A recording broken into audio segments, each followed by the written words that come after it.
আমি আজ দুপুরে ঘুমাবো বাক্যটিকে আমরা ইংরেজিতে রূপান্তর করব। তো এটি একটি বর্ণনামূলক বাক্য।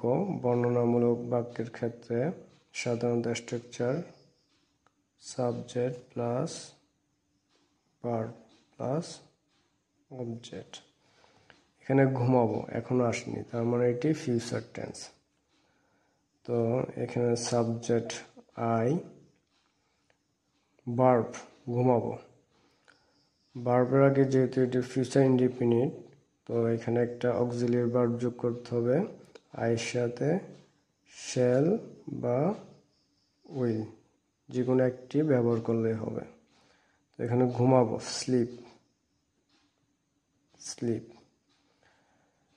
আজ দুপুরে দিস আফটারনুন,